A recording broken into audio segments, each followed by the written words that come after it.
하나님 말씀은 마태복음 6장 9절에서 13절입니다. 그러므로 너희는 이렇게 기도하라. 하늘에 계신 우리 아버지여, 이름이 거룩히 여김을 받으시오며 나라가 임하시오며 뜻이 하늘에서 이루어진 것 같이 땅에서도 이루어지리이다. 오늘 우리에게 일용할 양식을 주시옵고 우리가 우리에게 죄 지은 자를 사하여 준 것 같이 우리 죄를 사하여 주시옵고 우리를 시험에 들게 하지 마시옵고 다만 악에서 구하시옵소서. 나라와 권세와 영광이 아버지께 영원히 있사옵나이다. 아멘.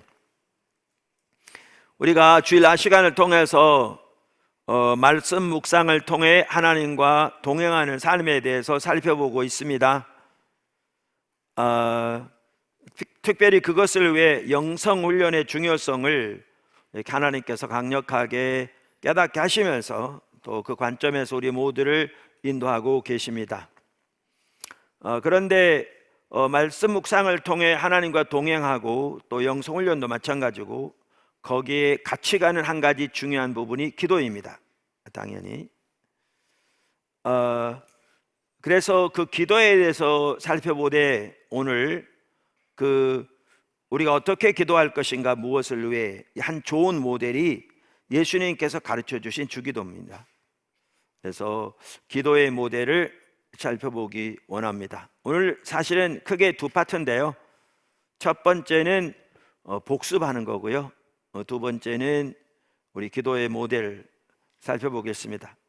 그래서 제한된 시간 내에서 다 살펴봐야 돼서 또 우리 내용들 과거에 다 살펴본 내용들이기도 해서 이렇게 요점별로 간단히 살펴보려고 하는데 여러분들에게 잘 선명하게 이해될 수 있었으면 좋겠고 하나님께서 인도하신 바가 선명히 눈앞에 보여졌으면 좋겠습니다. 기도해 주시면 감사하겠습니다. 첫 번째, 하나님께서 우리를 인도하고 계시는 현재의 맥락. 그러니까 우리가 말씀 묵상만 하더라도 지금 하나님께서 말씀 묵상을 통해 하나님과 동행하는 삶을 인도해 가시잖아요.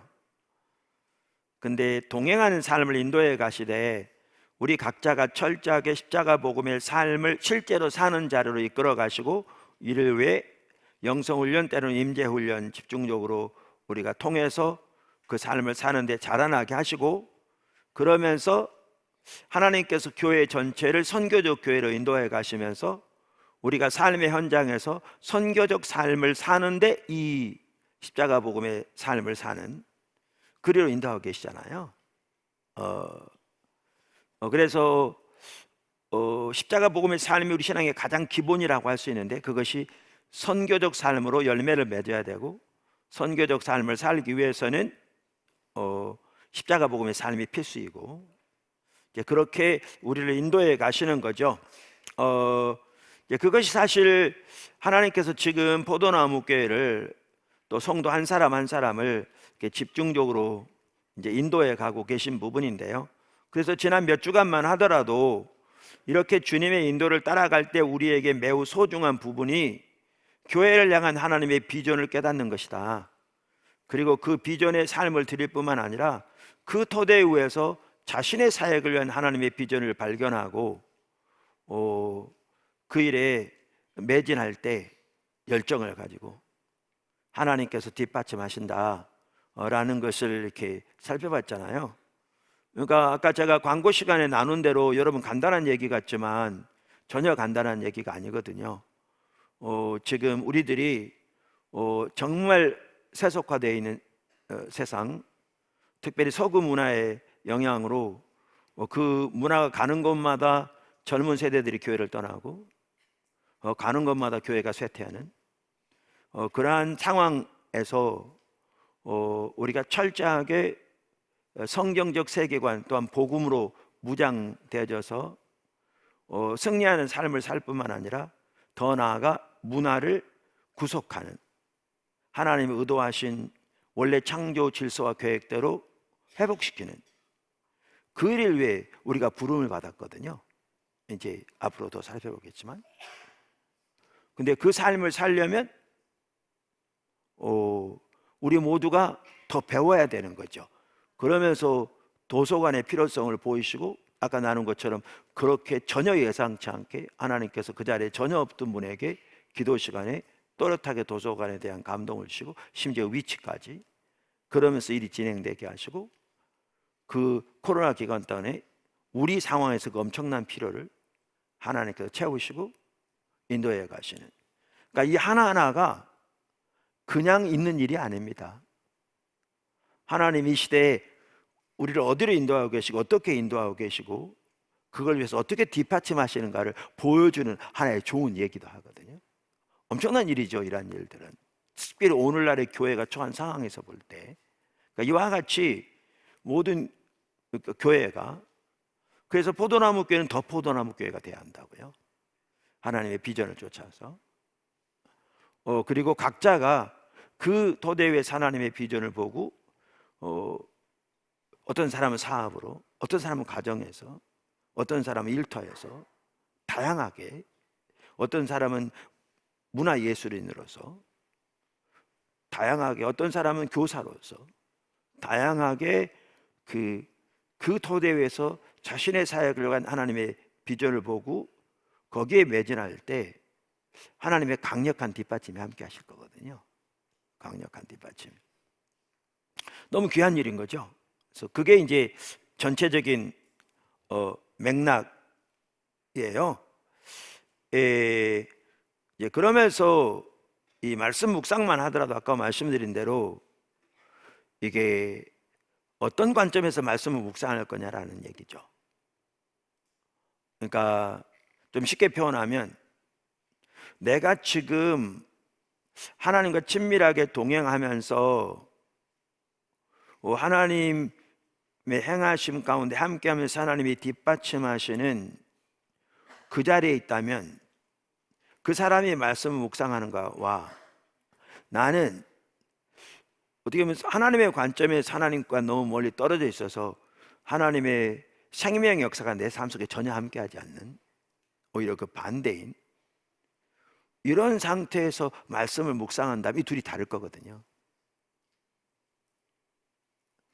다를 거거든요.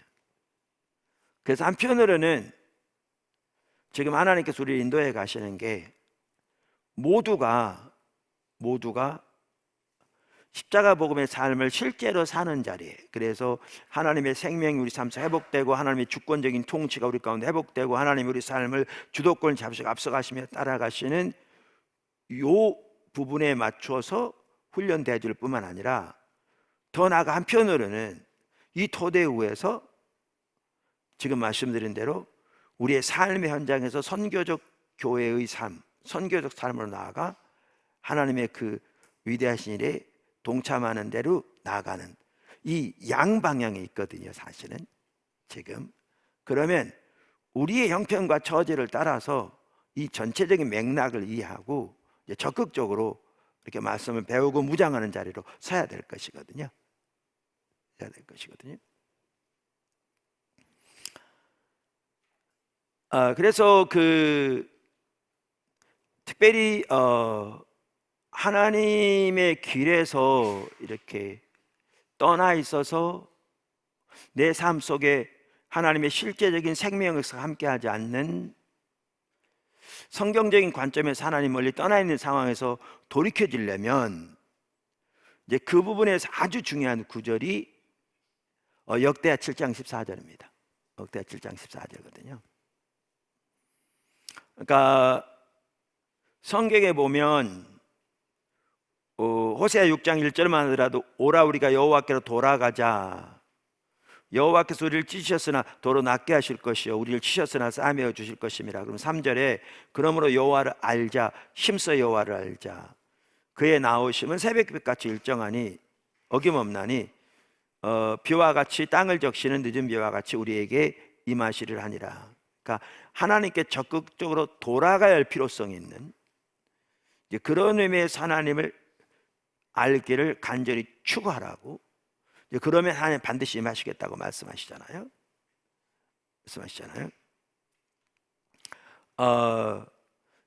한 구절만 더 본다면 예레미야 29장 11절. 사실 이 구절은요, 이스라엘 백성들이 바벨론 포로로 잡혀가 있는 상황을 염두에 두고 쓰여진 거거든요. 그러니까 그들이 하나님을 떠나 하나님 심판을 받아 이방 나라의 포로로 잡혀가 있어요. 근데 그들에게 하나님 말씀하신 거예요. 사실은 11절 29장 예레미야. 여호와의 말씀이니라. 너희를 향한 나의 생각을 내가 아나니 평안이요 재앙이 아니니라. 너희에게 미래와 희망을 주는 것이니라. 너희가 내게 부르짖으며 내게 와서 기도하면 내가 너희들의 기도를 들을 것이요 너희가 온 마음으로 나를 구하면 나를 찾을 것이요 나를 만나리라. 이것은 여호와의 말씀이니라. 나는 너희들을 만날 것이며 너희를 포로된 중에서 다시 돌아오게 하되 내가 쫓아보내었던 나라들과 모든 곳에서 모아 사로잡혀 떠났던 그곳으로 돌아오게 하리라. 이것은 여호와의 말씀이니라. 그러니까 이와 같이 한편으로 우리 삶 속에 하나님의 실제적인 역사가 함께하지 않을 때 오히려 그 반대 일들이 우리 삶 속에 있을 때 그럼 우리는 어떻게 해야 되느냐? 집중적으로 하나님을 찾아야 되는 거죠. 그때 그 핵심적인 구절이 어느 구절이냐? 역대하 7장 14절입니다. 핵심적인 구절이. 그래서 지난번에 여기 와서도 이렇게 강의하셨던 유윤종 교수 같은 경우에 또 그분의 미국 선생님이신 귀한 구약학자만 하더라도 구약에 나오는 하나님의 부흥에 대한 가장 핵심적인 구절로 역대하 7장 14절을 들거든요.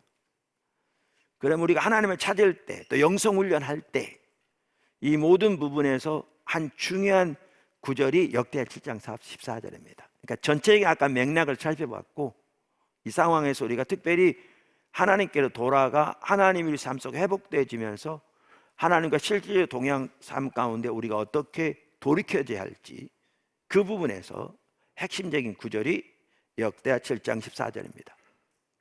우리 맥락을 지금 살펴보고 있습니다. 그럼 역대하 7장 14절은 이렇게 말합니다. 내 이름으로 일컫는 내 백성이 그들의 악한 길에서 떠나 스스로 낮추고 기도하여 내 얼굴을 찾으면 내가 하늘에서 듣고 그들의 죄를 사하고 그들의 땅을 고칠지라. 이 구절이 그 문맥이 중요한데요. 이 구절만 하더라도 어떤 맥락에서 주어진 것이냐? 바로 그 윗절을 보면 나옵니다. 13절. 혹 내가 하늘을 닫고 비를 내리지 아니하거나 혹 메뚜기들에게 토산을 먹게 하거나 혹 전염병이 내 백성 가운데 유행할 때, 이 말은 뭐냐 하면 쭉 위에 읽어보시면 하나님 백성들이 하나님을 떠나 하나님의 길을 버리고 세상의 길을 따라 살며 온갖 우상을 숭배해서 하나님을 등지면, 성경적인 용어로 말하면 하나님을 버리면 하나님의 심판이 오잖아요. 그래서 여기 13절은 하나님의 심판이 그들에게 와 있을 때, 그들이 하나님을 떠나 있을 때 그 얘기죠. 그러면서 읽은 14절은 어떻게 그들이 하나님을 돌이킬 것인가, 하나님께로 돌이킬 것인가, 그걸 말하고 있거든요. 그러니까 14절은 하나님께 돌아가는 길을 말하는 거기도 하고요, 회개에 대해서 말하는 구절이기도 하고요, 하나님을 찾는다는 말이 무슨 말인가를 보여주는 구절이기도 하고요, 그래서 하나님의 부흥을 예비하는 길이기도 하고요, 다양한 면에서 매우 중요한 구절이거든요. 자, 그러면서 14절에 보면 역대하 7장 하나님께서 우리에게 하라고 하는 게 4가지가 나와요. 그러면 하나님이 하시겠다고 하시는 게 3가지가 나오고요. 과거에 살펴봤어요. 이렇게 저렇게 제가 말씀드렸잖아요. 우리의 지금 상황에서 복습하면서 하나님 우리를 인도해 가시는 맥락을 이해하고, 그래서 그러면 우리가 우리의 삶 속에서 하나님을 찾을 때 어떻게 찾아야 할 것을 성경적으로 뒷받침하고 볼 수 있기 위해서 살펴보는 거예요. 때로는 반복적으로 복습하는 것도 중요하거든요. 전체적인 하나님의 길을 볼 수 있기 위해서. 자, 그러면 이 구절에 보면 하나님께서 우리에게 하라고 하신 4가지가 뭐냐 하면 이 순서가 중요해요. 첫째는 스스로 겸비하고 혹은 낮추고, 둘째 기도하고, 하나님 얼굴을 찾고 그 악한 길에 떠나는 겁니다. 우리말에는요, 하나님의 이름을 일컫는 내 백성이 그 악한 길에 떠나, 이 말이 제일 먼저 나오거든요. 근데 그게 왜 제일 먼저 나오는지 모르겠어요. 원어에 봐도 이게 나중에 나오고요. 그리고 영어 성경 같은 경우는 제가 확인해 본 모든 영어 성경은 다 이렇게 돼 있어요. 왜냐하면 원어가 이렇게 돼 있어요. 히브리 원어가. 그리고 그 순서가 매우 중요해요. 그런데 왜 우리말 성경은 순서를 바꿔서 매우 중요한 순서를 이렇게 하는지는 잘 모르겠어요. 그래서 이 순서대로 돼 있어요, 성경에 보면. 그러면 이렇게 우리가 하면 하나님께서 어떻게 하시겠다고 그랬느냐? 이제 세 가지가 나와요, 그 구절을 보면.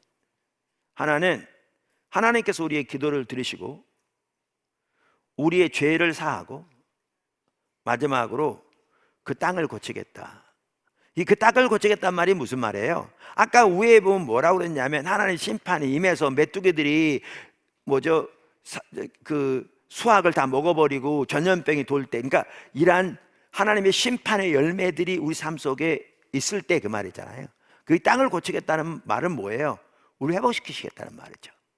다시 하나님이 의도하신 하나님의 생명의 역사가 우리 삶 속에 함께 하겠다, 그 말이에요. 우리 삶 속에 함께 하겠다. 그래서 이와 같이 스스로 겸비하고 혹은 낮추고 기도하고 하나님의 얼굴을 찾고 악한 길에 떠나는 게 우리가 영성훈련을 통해서도 말씀 묵상을 통해서도 이걸 우리가 해야 되는 거예요. 이거를 여기서 우리가 이제 돌아가는 길이 이거거든요. 이걸 해야 되는 거예요. 그래야 하나님께서 우리에게 오셔서 우리의 기도를 들으시고 우리 죄를 사하시고 우리의 삶이 하나님께서 의도하신 삶을 회복되어지는 거죠. 우리 삶의 모든 영역들이 하나님의 관계뿐만 아니라. 이제 그래서 이 구절이 말씀드린 대로 그 현 시점에서 영성훈련, 그러면서 모두가 십자가 복음의 삶을 살기를 추구하고 배워가는데 그 맥락에서 매우 중요한 구절이에요. 중요한 구절이에요. 그러면 간단히 설명하죠. 제가 자세히 설명할 시간적인 여유도 없고요. 과거에 했고 간단히 설명하려고 하는데, 작은 첫 번째, 스스로 겸비하는 것. 그러니까 여기에 보면 우리 가운데 있어야 할 반드시 첫 번째 요소가 스스로 겸비하고예요. 사실 이것을 회개라고 말한다면 스스로 겸비하는 것이 회개 첫 단계예요. 그러니까 이게 없으면 회개는 시작도 안 돼요.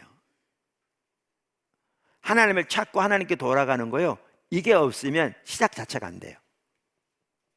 시작 자체가 안 돼요. 그래서 하나님을 찾는 것이건 회개건 하나님께 돌아가는 것이건 이 부분이 가장 중요해서 가장 첫 번째로 중요해서 성경에는 첫 번째를 기록하고 있어요. 첫 번째를 기록하고 있어요. 그럼 여기에 스스로 겸비한다는 말은 뭐냐? 항상 우리가 성경에 나온 내용들을 이해할 때 성경에서 말하는 의미가 뭔가를 이해해야 되거든요. 그러니까 우리가 우리식대로 성경을 이해하면 잘못 이해하는 거예요. 그러니까 스스로 겸비한다, 다른 말로 스스로 낮춘다. 그러니까 사람들 앞에서 자기를 비하하는 게 그러면 스스로 낮추는 건가? 전혀 아니에요. 이거 좀 하시고, 아이고 저는 못해요. 제가 어떻게 합니까? 저는 전혀 못합니다. 이게 스스로 낮추는 게 아니에요. 낮추는 게 아니에요. 그러면 여기 말하는 회개의 첫 단계이기도 하고 하나님을 찾는 첫 단계이기도 하고 하나님께로 돌아가는 첫 단계이기도 한 스스로 겸비한다는 말은 무슨 뜻인가? 그 말은 하나님의 말씀에 정직하게 동의해서 그 말씀 앞에 엎드리는 것을 말해요. 다시 말합니다. 하나님의 말씀에 정직하게 동의해서 그 말씀에 앞에 엎드리는 걸 말합니다. 근데 여기에 전제되는 게 있어요. 이 일이 일어나려면 하나님이 우리 마음 눈을 열어 하나님의 길을 깨닫게 해주셔야 돼요. 하나님께서 우리 마음 눈을 열어 하나님의 길을 깨닫게 해주셔야 돼요. 그건 전적으로 하나님의 은혜로 하나님이 하십니다. 자, 그럼 어떤 근거로 그렇게 이해하느냐? 그것에 아주 좋은 예가 요시야의 예입니다. 역대하 34장에 나오는, 그러니까 동일한 역대하에 나오는 거거든요. 그러니까 거기에 보면 여기 스스로 겸비한다는 말이 무슨 뜻인가가 나와요. 지금 이 시간 다 읽을 수 없고요. 여러분 역대하 34장 1장부터 쭉 읽어보시면 아주 그 전체를 볼 수 있어요. 요시야 왕은 8살 때 왕이 됐고요. 16살 때부터 개혁을 단행하기 시작했어요. 귀한 왕이죠. 그러면서 가장 먼저 한 일 중에 하나가 뭐냐 하면 성전을 깨끗게 한 일이었어요. 그러니까 그 전까지는 성전에 대한 예배가 전혀 드려지지 않았고 성전이 완전히 폐허 가운데 있었던 거죠, 쉽게 말하면. 그래서 성전을 이렇게 청소하고 단장하고 예배를 다시 회복하고 이런 일을 하는 거예요. 그러던 중에 부하들이 성전에서 율법책을 발견했어요. 그러니까 율법책 내용 중에 이런 일을 너희가 행하면 하나님이 이러이러한 심판을 내릴 것이다. 너희가 이렇게 살아가면 하나님의 내가 너희 가운데 이렇게 함께 할 것이다. 이 구절에 해당하는 것 같아요. 그래서 일부 학자들은 여기서 말하는 율법책이는 어떤 율법책이냐, 신명기 일부라고 보는 학자들도 있고요. 왜냐하면 거기에 신명기 나와 있으니까. 또 어떤 학자들은 신명기 전체라고 말하는 학자들도 있고요. 또 어떤 학자들은 율법 전체라고 말하는 학자들도 있고요. 왜냐하면 율법책이라고만 돼 있지 그 범위는 기록되어 있지 않거든요. 어찌됐든 간에 율법책을 발견한 거예요. 그래서 서기관 사반이 발견한 율법책을 왕에게 가져와요. 그래서 율법책을 발견한 것을 이렇게 말하고요. 그러자 제사장 hil기야가 그 율법책을 주었다고 하면서 그 서기관 사반이 그 율법책 왕 앞에서 읽습니다. 그랬더니 39장 19절 이렇게 말합니다. 34장 19절. 왕이 율법의 말씀을 듣자 곧 자기 옷을 찢더라. 왕이 hil기야와 사반의 아들 아이감과 미가의 아들 압돈과 서기관 사반과 왕의 시종 아사야에게 명령하여 이르되 너희는 가서 나와 및 이스라엘과 유다의 남은 자들을 위하여 이 발견한 책의 말씀에 대하여 여호와께 물으라. 우리 조상들이 여호와의 말씀을 지키지 아니하고 이 책에 기록된 모든 것을 준행하지 아니하였으므로 여호와께서 우리에게 쏟으신 진노가 크도다 하니라. 그러니까 이 구절을 보면 뭘 볼 수 있냐면 아까 이 내용이, 지금 율법책을 읽은 내용이 하나님의 백성이 하나님을 떠나 우상을 숭배하고 하나님의 길을 버리면 어떻게 그들에게 하나님의 진노와 심판이 임할 것인가, 그것을 말하고 있는 구절인 걸 볼 수 있어요. 이 구절을 보면. 그래서 아까 서기관 사반이 그 성경을 요시야 앞에서 읽을 때 뭘 볼 수가 있냐면, 요시야는 이 구절을 보면 명확하게 나오는데 그 말씀을 들을 때 자기들과, 그러니까 자기 조상들 때부터 자기들이 성경에 기록한 대로 하나님의 법을 떠나 하나님의 말씀을 버려 하나님을 버린 거로 하나님이 성경에 말씀하신 하나님의 심판이 실제로 자기들의 삶 속에 가득 나타나고 있는 걸 깨달은 거예요. 이걸 깨달았단 말은 뭘 의미하냐면 이게 영적 분별력을 말하는 거죠. 이건 전적인 하나님의 은혜로 된 것이에요. 이게 딱 깨달아진 거예요. 그랬더니 아까 보면 뭐라고 그랬냐면 요시야가 옷을 찢고 엎드렸다고 그랬어요. 옷을 찢고. 그리고 여기 보면 이제 제사장부터 시작해서 서기관 등 몇 사람을 선지자에게 보냅니다. 선지자에게. 그 당시 예레미야 선지자가 있었거든요. 근데 예레미야에게 보내지 않고요, 여기에 보면 훌다라는 선지자에게 보내요. 그러니까 제사장들은 하나님의 말씀이 율법을 연구해서 그 하나님의 길을 백성들에게 가르치는 사람들이었고요, 그 시대를 향한 하나님의 마음과 뜻을 전하는 사람들은 선지자들이었어요. 그러니까 선지자에게 사람을 보내서 선지자가 하나님 앞에 나아가 지금 이 말씀에 기록된 대로, 그리고 요시야가 선명히 말씀을 통해 깨달은 이대로 지금 이 시대가 그런 시대인가, 하나님이 그렇게 지금 이 시대 가운데 향하고 계신가를 물으라는 거예요. 그랬더니 이제 훌다가 하나님 앞에 나갑니다. 그리고 요시야 왕이 보낸 사람들에게 이렇게 얘기합니다. 그게 23절부터 있습니다. 34장 이렇게. 훌다가 그들에게 이르되 이스라엘 하나님 여호와께서 이같이 말씀하시기를 너희는 너희를 내게 보낸 사람에게 말하라. 그 사람이 누구죠? 요시야 왕이에요. 그러니까 왕에게 말하라 그 얘기죠. 하시니라 여호와께서 이같이 말씀하시기를 내가 이곳과 그 주민에게 재앙을 내리되 곧 유다 왕 앞에서 읽은 책에 기록된 모든 저주대로 하리니. 그러니까 이 말은 뭐냐 하면 뭐죠? 그 왕이 본 것이 맞다 그 말이에요. 그대로 하나님께서 요시야 왕이 본 대로 심판을 내리겠다 그 말이에요. 실제로 뭐죠?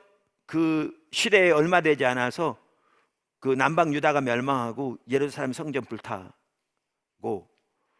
이스라엘 백성들 바벨론 포로로 잡혀가거든요. 그러니까 나라가 망해요. 바로 그 직전이에요. 지금 이 상황이. 요시야가 그때 사람이거든요.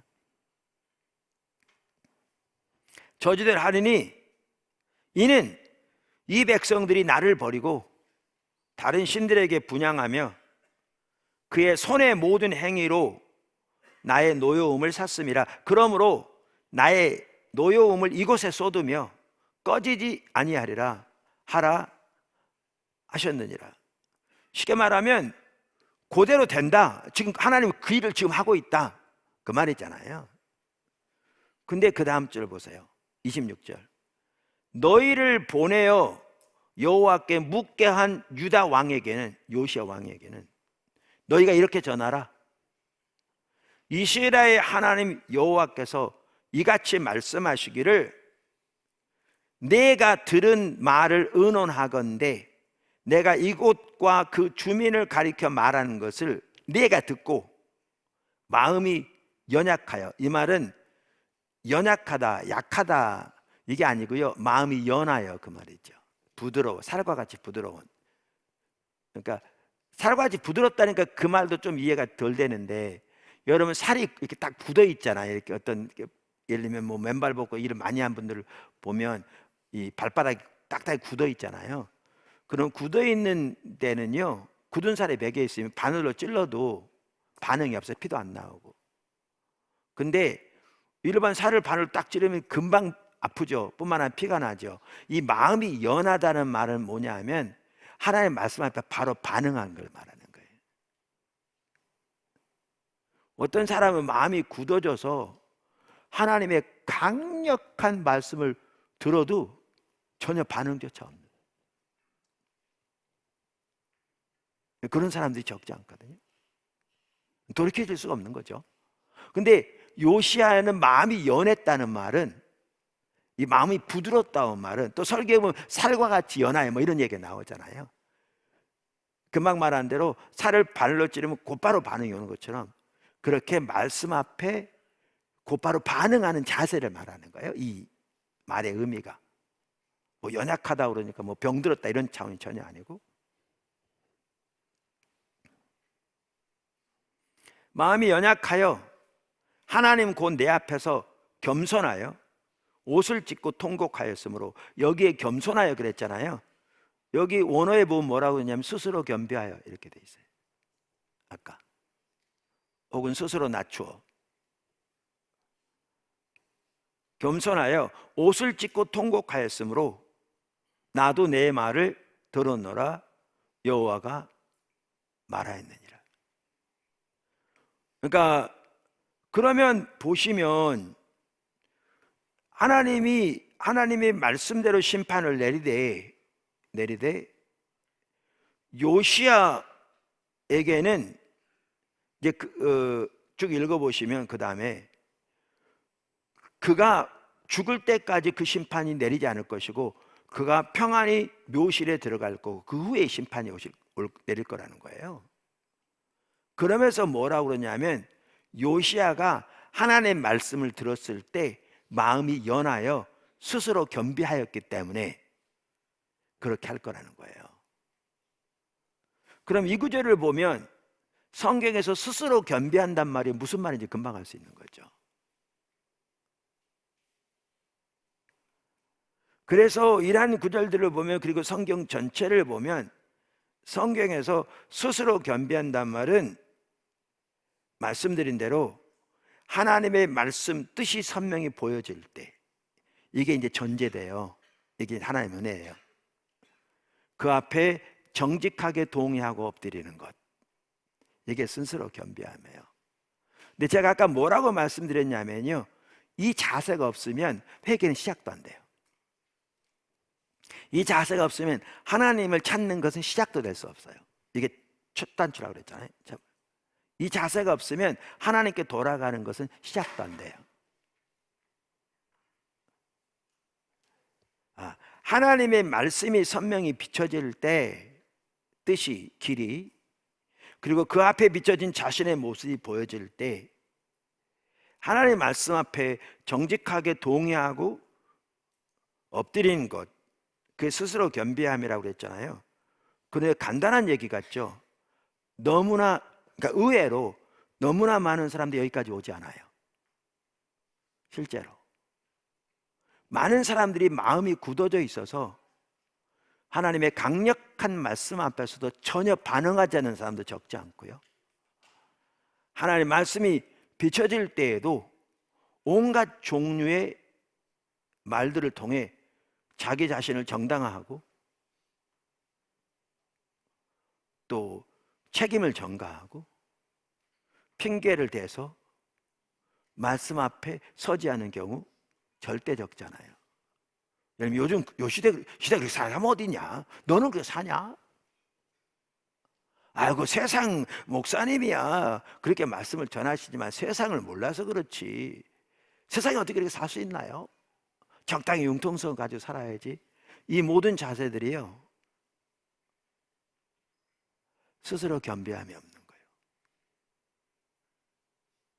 그러니까 이 자세를 가지고는 진정한 회개도, 진정한 하나님께 돌아가는 것도, 진정한 앞에 회복되는 것도 불가능해요. 불가능합니다. 그 다음에 이제 기도하는 거죠. 이 부분은 이제 오늘 이따가 살펴보려고 하는 거고요. 세 번째, 하나님 얼굴을 구하라 말씀드린 거고요. 하나님 얼굴을 구하는 것에서도 우리가 여러 번 나눴죠. 마지막 네 번째 뭐냐? 하나님의, 그러니까 죄송합니다. 그 악한 길에 떠나는 거예요. 그러니까 자, 스스로 겸비함으로 시작하거든요. 이게 어떻게 보면 회개, 하나님께 돌아가는 것의 첫 단추예요.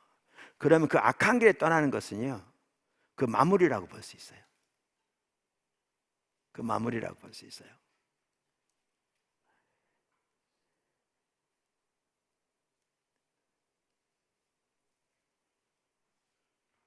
그러니까 요시야만 하더라도 그 34장 나중에 보면요, 이렇게 말합니다. 28절부터 보면, 그러므로 아까 그 요시야는 스스로 겸비하였기 때문에 그 구절입니다. 내가 네게 너희 조상들에게 돌아가서 평안히 묘실로 들어가게 하리니 내가 이것과 그 주민에게 내리는 그 모든 재앙을 네가 눈으로 보지 못하리라 하셨느니라. 그러니까 요시야는 그렇게 하시겠다는 거예요. 왜냐하면 그가 스스로 겸비했기 때문에. 이에 사신들이 왕에게 복명하니라. 왕이 사람을 보내어 유다와 예루살렘의 모든 장로를 불러 모으고 여호와의 전에 올라가매 유다 모든 사람과 예루살렘 주민들과 제사장들과 레위 사람들과 모든 백성이 노소를 막론하고 다 함께 한지라. 왕이 여호와의 전 안에서 발견한 언약책의 모든 말씀을 읽어 우리의 귀에 들려주고, 왕이 자기 처소에 서서 여호와 앞에서 언약을 세우되 마음을 다하고 목숨을 다하여 여호와를 순종하고 그의 계명과 법도와 율례를 지켜 이 책에 기록된 언약의 말씀을 이루리라 하고. 보십시오. 그 악한 길에 떠나는 데까지 나갑니다. 악한 길에 떠나는 데까지 갑니다. 그러니까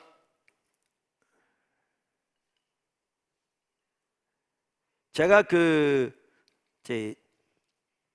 1991년 경에 이렇게 하나님의 얼굴을 구하는 사람 하나님께서 근본적으로 돌이켜 주셨다고 그랬잖아요. 제가 나중에 이런 설교들을 쭉 하다 보니까 하나님께서 정확하게 역대하 7장 14절에 나오는 내용들을 제 삶 속에 이루신 것 같더라고요. 그리고 이게 우리 모두가 회복되는데 중요한 것 같더라고요. 성경이 정확하게 그걸 말하고 있거든요. 그럼 제가 여러 번 말했기 때문에 자세히 설명할 필요는 없고 간단히 말씀드리면 이런 거죠. 교회가 그렇지 않은 작은 교회 시험 들어서 성도 반이 교회를 떠나려고 그럴 때 너무 힘들어서 교회에서 금식하면서 기도했다고 그랬잖아요. 저는 지금도 금식 못하는데. 그러더니 하나님께서 하루는 기도 중에 선명히 깨닫게, 그러니까 기도 중에 네가 날 사랑하지 않는구나 그러시면서 선명히 깨닫게 해주신 게, 제가 교회를 세우기 위해서 나름대로 열심히 했거든요. 신실하게. 제 아내도 그렇고 제 아내 열심히 더 뛰어나고. 그런데 하나님은 살아계신 인격체인데 제가 하나님을 대변한다고 하면서 또 하나님을 위해 교회를 세운다고 하면서 열심히 신실하게 했을지는 모르지만 하나님 그분 자신을 알고 소홀히 하는 데는, 알고 사랑하는 데는 완전히 소홀히 한 걸 딱 보이시더라고요. 그러면서 네가 날 사랑하지 않는구나. 이게요, 하나님께서 깨닫게 해주신 거였어요. 전적인 하나님의 은혜죠. 이제 그 이후로 성경을 집중적으로 이제 새롭게 읽고 연구하다 보니까 우리가 잘 아는 대로 모세도 다윗도 바울도 그들의 삶 속에 유일한 삶의 목표와 목적은 하나님을 아는 거였거든요. 예수님을 아는 거였거든요. 그러니까 이게 성경에서 가장 핵심적인 부분인데 오늘날 이 부분이 너무나 심각하게 가려져 있잖아요. 여러 번 나눴죠. 그런데 그날 하나님께서 전적인 하나님의 은혜로 그걸 선명히 깨닫게 하신 거예요.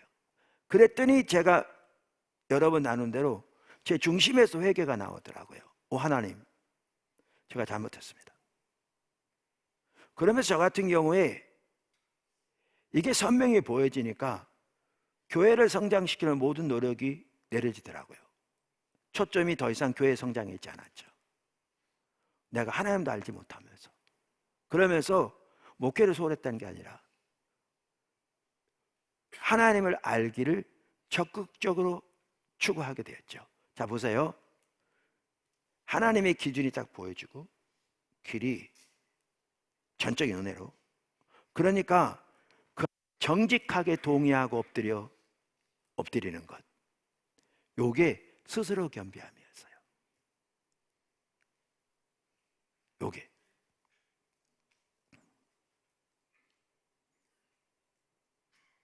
그러니까 이게 없었으면 다음은 없죠. 다음은 없죠. 요시야에게 그게 있었고요. 우리가 하나님께 돌이킬 때마다 그런 일이 일어나고요. 성경시대뿐만 아니라 오늘날도 정확하게 그런 일이 일어나는 거죠. 근데 그거만 있었다면 회복되지 않죠. 스스로 겸비함은 하나님께 돌아가는 혹은 회개의 첫 단계는 될지 몰라도 그것이 회개 완성은 아니거든요. 그러니까 이제 기도하고 하나님의 얼굴을 구하는 것이 있는데, 그래서 제가 말씀드렸던 게, 여러 번 말씀드렸던 게, 그러니까 이제 하나님을 알기를 추구하는데 어떻게 하나님을 알 것인가? 성경을 새롭게 읽고, 앞서간 믿음의 선배들의 책을 보고, 테이프들을 듣고, 또 기도하면서 주님을 찾았다고 그랬잖아요. 그러면서 저에게 도움이 많이 됐던 것 중에 하나가, 앞서간 믿음의 선배들의 테이프들이었는데, 한국에서 그렇게 가르치는 분들이 없어서 주로 외국 목사님들이었어요. 테이프들이었는데 미국 목사님들 주로 듣는데, 차 안에서는 안 들었다고 그랬잖아요. 왜냐하면 집중할 수 없으니까. 주로 제 사무실에 들었는데, 어떨 때는 무릎을 꿇고 들었어요. 테이프 들을 때 무릎 꿇고 들어야 한다, 그 얘기가 아니에요. 제 얘기는 그냥 듣는 게 아닌 거죠. 하나님의 길을 알기를 구하는 거예요. 하나님의 뜻을 알기를 구하는 거죠. 그 시간을 통해서 하나님의 음성을 듣기 원하는 거죠. 그러니까 그게 하나님의 얼굴을 구하는 부분의 하나의 핵심이잖아요. 그죠? 그 자세. 그래서 하나님을 알기를 집중적으로 구하는 자세로, 그렇기 때문에 때로는 무릎을 꿇고 듣는데, 여러분 나눠서 잘 알아요. 듣다 보면 뭐가 딱 보여지냐면, 이게 하나님이 의도하신 올바른 삶인데, 거기서 내가 멀리 떠나 있는 모습이 보이는 거예요. 내 마음이 안일하고, 때로는 인본주의적인 삶이 있고, 하나님의 합당하지 않은 마음의 태도, 자세, 행실 같은 게 비춰지는 거예요. 그럼 어떻게 했느냐? 꺼놓고 회개하는 거죠. 하나님, 제가 잘못했습니다. 그리고 다시 듣기 시작하는 거죠. 보세요. 이 하나하나가 뭐냐면요, 그 악한 길에 떠나는 거예요. 이 하나하나가 그 악한 길에 떠나는 거예요. 우리가 이제 하나님께 돌아가기 위해서, 하나님 우리 삶 속에 회복되기 위해서 십자가 복음의 삶을 실제로 살기 위해 집중적으로 훈련받고 찾는다, 이렇게 지금 하고 있잖아요. 근데 몇 가지 성경적인 이론적인 지식을 배우려고 우리 하지 않아요. 그거 아무런 의미가 없어요. 그래서 여기에서 매우 중요한 게 역대하 7장 14절이라는 거예요. 오늘 이 살펴본 이유가 이 전체적인 맥락에서 14절이라는 거예요. 그래서 정말 우리가 주님을 알기를 원하는 그런 자세와 열망 가지고 주 앞에 설 때, 전적인 주님의 은혜로 주님이 깨닫게 해주세요. 우리의 처지를, 형편을, 하나님의 길을 보게 하시고, 하나님 앞에 참된 신앙을 깨닫게 하시고, 그 앞에 비춰진 하나님을 떠난 우리의 모습이 깨닫게 돼요. 그러면 정직하게 동의하고 엎드릴 뿐만 아니라 주님을 집중해서 찾는 가운데, 그러면 온갖 인본적인 수단들, 방법들, 태도들, 자세들, 말들, 행태들, 결정들 드러나게 돼요.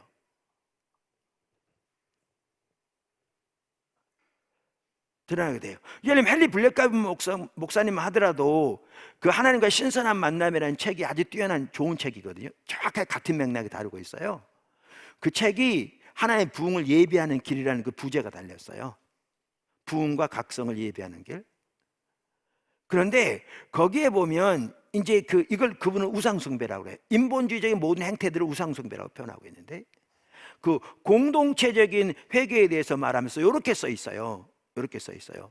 교회가 완전한 회개를 이루려면 죄로부터 돌이켜야 합니다. 이것은 모든 우상을 허물어 부수는 것, 행동 양식의 변화, 전통을 버리는 것, 재산과 물질을 파는 것. 재산과 물질을 파는 게 뭐겠어요? 아니, 내가 돈 벌어서 나 잘 먹고 나 축복받아 나 잘 사는데, 너 억울하면 너 열심히 일해, 소위 왜곡된 이해인 거죠. 너 신앙생활 잘해서 복받아 살면 될 거 아니야. 이런 자세들.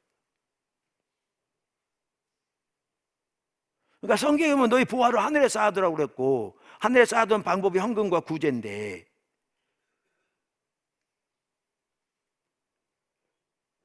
그런 하나님의 길에서 너무나 멀리 떠나 축복이 된 이해도 너무나 왜곡된 채로 살아간 삶의 방식은 전혀 하나님 주신 쪽이 아니면서도 돈만 많이 벌면 축복받았다고 그러면서 나 축복받았는데 억울하면 너 축복받으면 될 것 아니야, 이런 자세로 교회가 너무나 팽배한, 그러면서 교회 신앙생활 잘한다고 집 사고 뭐 권사고 장로고. 이 말은 그 말이에요. 회개에 대해서 말하면서 재산과 물질을 파는 것, 잘못된 일에 대한 보상, 다른 사람이 잘못한 건 보상하고, 당연히.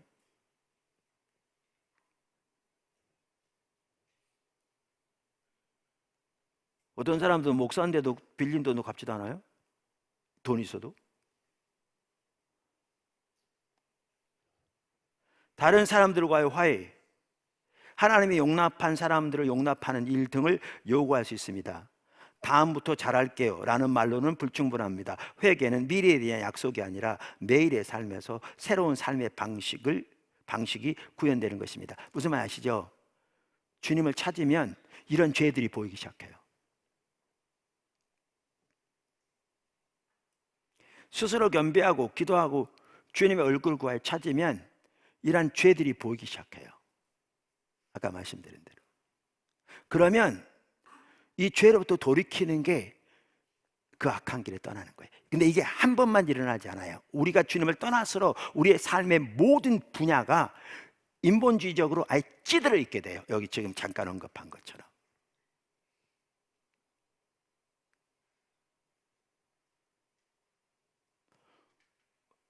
이러면 선교회만 하더라도 십자가 보고 소중한 거 다 알아요. 그러니까 뭐였죠? 이게 정말 신앙의 가장 핵심 본질이다. 다 알아요. 나름대로 교회에서 뭐죠? 십자가 복음을 전할 수 있어요. 근데 이건 단순히 전하는 이론이 아닙니다. 주님을 찾는 길이에요.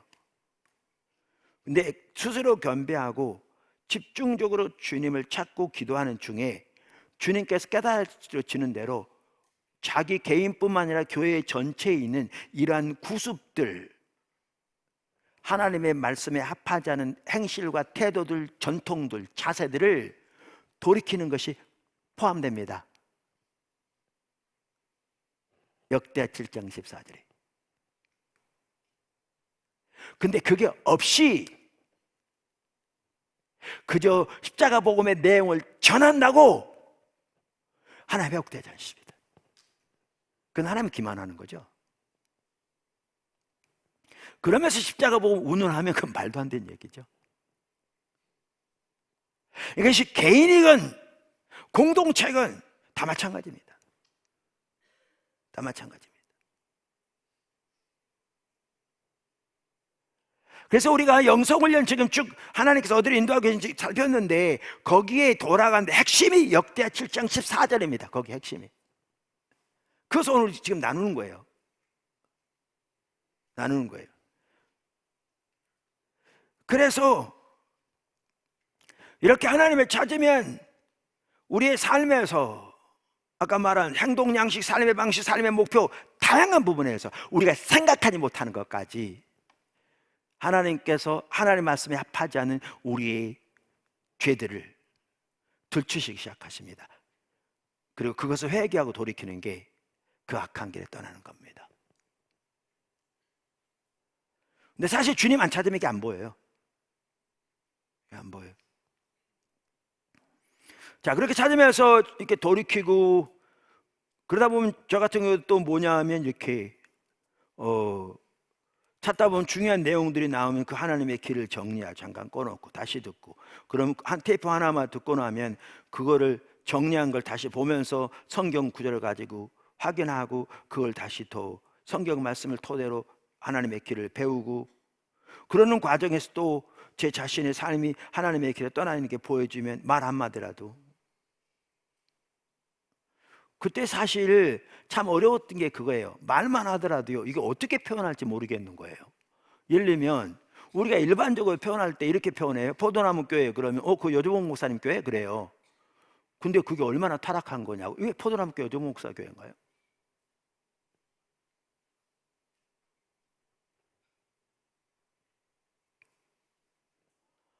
그러니까 그 말 한마디라도 뭐라고 표현하는 게 어려워. 그래서 고민하다가 고민하는 거예요. 그럼 뭐라고 표현해야 되나 이거를.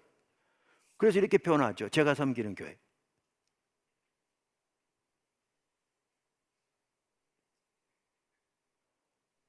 어떨 때는 또 이렇게 말해요. 집회 같은 데 가면 어떤 분들이 와서 은혜 많이 받았습니다. 그래요. 근데 내가 은혜 준 게 아니잖아요.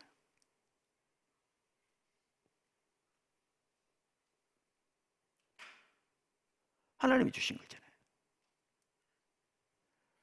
근데 어떨 때 그래서 그래요. 뭐 제가 은혜 드렸나요? 하나님 은혜 주신 거죠. 그러면 그분은 뭐 그걸 뭐 당연히 전제하고 한 얘기인데 그렇게 제가 설명하면 이게 뻘쭘해져요. 얘기가 이게 모양이 관계에서. 그럼 그냥 때려 넘어갈 때가 있어요. 그럼 하나님 지적해. 기도 시간 너 왜 가만히 있었냐? 옳지 않은 거 두고.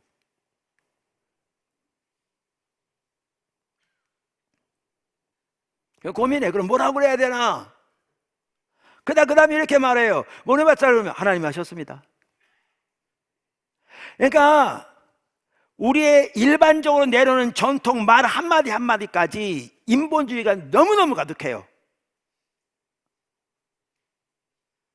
근데 주님을 찾으면 이런 죄악들이 드러나요. 개인적으로, 공동체적으로.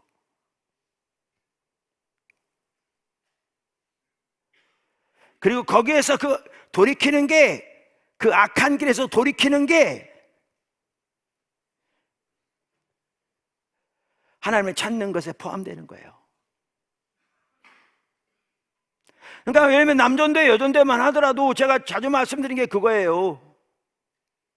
우리가 모일 때 우리가 주님을 찾지 않으면 기존의 다른 교회에 사는 방식 혹은 세상에 사는 방식 그대로 여기서 따와서 자기는 그것이 죄라는 사실도 인식하지 못한 채 말, 행동 이런저런 결정을 하며 대화하는데 그게 너무나 심각한 하나님을 근심케 하는 인본주의 세상적인 방법일 수 있어요. 근데 몰라요. 찌들어 있기 때문에. 그것도 마찬가지고요. 하나님 찾아야 보이는 거예요. 근데 우리 각자가, 우리의 공동체가, 그러니까 모이코스건 교회건 뭐 남전도회 여전도회건 우리 각자뿐만 아니라 하나님을 찾고 하나님이 오셔서 우리를 통치하시고 우리의 삶 속에 실제로 인도해 가시면서 하나님의 실제의 생명의 역사 거기에 가운데 함께 하려면 말씀드린 대로 역대 7장 14절이 그대로 돼야 돼요. 지금 영성훈련에서 스스로 겸비하고 기도하고 하나님을 찾고 즉 하나님의 얼굴을 구하고 그 악한 길에서 떠나면 여기까지 가야 합니다. 근데 저 개인적 경험을 보면, 근데 성경을 모아도 그건 우리가 볼 수 있는데 성경 유학도 삼축돼서 그렇지 볼 수 있는데 그렇게 주님을 찾으면 우리의 악한 길이요 한두 가지가 아니에요. 한두 번 회개한다고 되지 않아요. 왜냐하면 워낙 찌들어져 있으니까. 교회만 하더라도 여러분 하나님에게서 떨어질수록 보세요. 오늘날 교회 안에 우리의 예배, 신앙에 대한 이해, 뭐 사역에 대한 이해뿐만 아니라 리더십에 대한 이해, 성도가 성도를 대하는 태도, 예를 들면 직분만 해도 그래요. 성경에는 직분은 섬기는 직책에 불과한데 요즘은 그 신분화되어 있고 계급화되어 있어요. 이 하나하나 엄청난 죄악이에요. 근데 죄인지도 몰라요.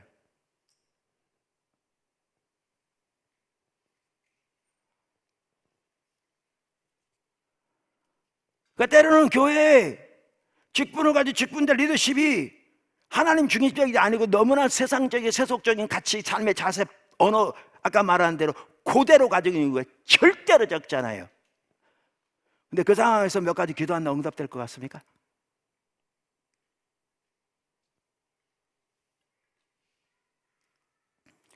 그래 적지 않은 사람들이 포도나무 교회에 이렇게 처음 오면 기존에 가지고 있던 신앙의 방식 이해 그걸 그대로 가져서 여기서 그대로 하려고 그래. 제가 얼마 전만 하더라도요 내가 그 경험하면서 그분은 목회자고 그런데 어떨 때는 이렇게 보면 말이나 이런 부분에 정말 앞에서 하는 것과 뒤에 하는 말이 다르고 그러면서 그것이 잘못된지도 인식 못하고, 은근히 말 중에 상대방을 내리깎는 말이 그 바탕에 깔려있고, 이런 부분들이 삶의 하부문처럼 딱 담겨있는 게 보이더라고요.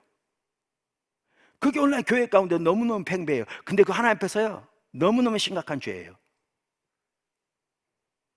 죄인 것도 모르는 거죠. 그럼 죄악 가운데 있으면서 십자가 복음 내용을 들었다고, 혹은 그걸 설교한다고, 그거 몇 번 강의 들었다고, 뭐 십자가 복음 막 했다고 변하겠냐고요. 그게 아니요, 그게 되지 않아요. 그래서 역대하 7장 14절의 핵심이라니까요. 신구약 전체적으로. 그래서 그런데 이렇게 주님을 찾는 가운데, 스스로 겸비할 주님을 찾는 가운데 주님께서 깨닫게 해주시면, 이러한 부분들이, 그 악한 길들이 보여지게 될 때 이것들을 회개하고 돌이키는 것이 아까 말한 대로 반복되어지는 거죠. 근데 이게 반복되어지면서 어느 시점이 되면 주님이 오시는 것 같더라고요. 주님 오셨어요. 임재하시고 앞서가기 시작하세요.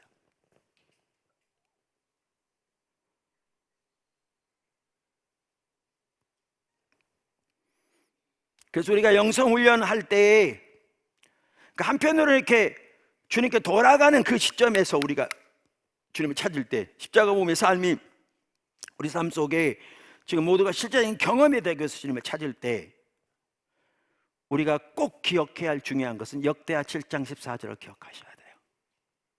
이게 그렇게 찾는 길에 성경이 말하는 핵심적인 가치를 담고 있어요. 그렇게 찾으셔야 돼요.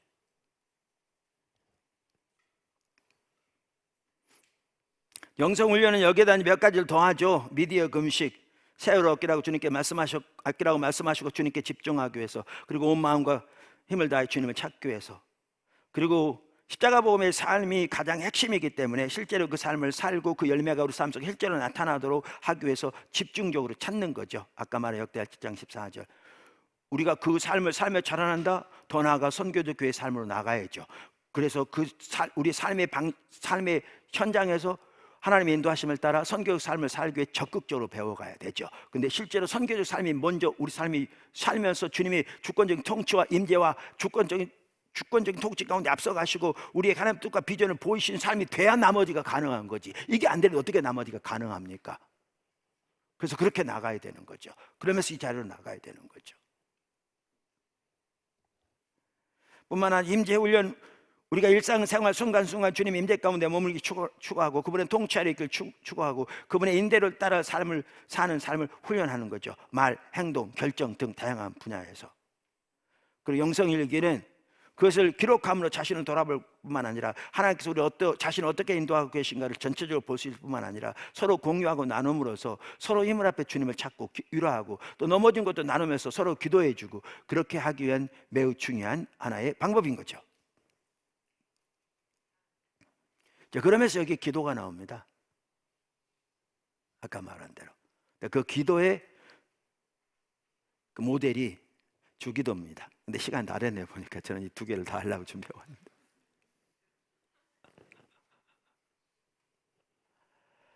어디로 나가야 할지 보이시죠? 그래서 그러니까 말씀 묵상을 통해 하나님과 동행하는 삶을 살되 거기에 기도가 같이 가는데, 그럼 기도는 어떤 기도를 어떻게 해야 될 것인가? 우리가 여기서 많은 사람들이 혼동되거든요. 여기서 어떤 기도를 해야 될지, 어떻게 기도해야 할지. 그럴 때 중요한 모델이 지금 주기도인데, 요것만 딱 살펴보면 지금 하나님께서 우리를 인도해 가신 맥락 가운데서 우리가 어떻게 주님을 찾아야 될 것인지, 왜냐하면 이게 기도와 연결되거든요. 당연히 아까 역대하 7장 14절. 그래서 제가 맥락을 먼저 살펴봤는데 시간이 돼서 이건 천상 다음 주로 나눠서 해야 될 것 같아요. 될 것 같은데, 오늘은 이렇게 하나님이 우리를 어떻게 어디로 인도하고 계신가 또렷한 그 맥락 가운데서 철저하게 가장 기본적으로 우리 모두가 십자가 복음의 삶을 살기를 추구해야 되는데, 여기에서 우리가 반드시 기억해야 할 것은 역대하 7장 14절이다. 그것에 맞춰서 우리를 지금 보아야 한다. 왜냐하면 그 구절이 주님께 돌아가는 주님을 찾는 핵심적인 성경적인 기준을 담고 있는 길이기 때문에 그렇다라는 것을 살펴봤습니다. 할렐루야. 그렇게 우리 모두가 주님을 잘 따라갈 수 있기를 주님을 축원합니다. 기도하겠습니다.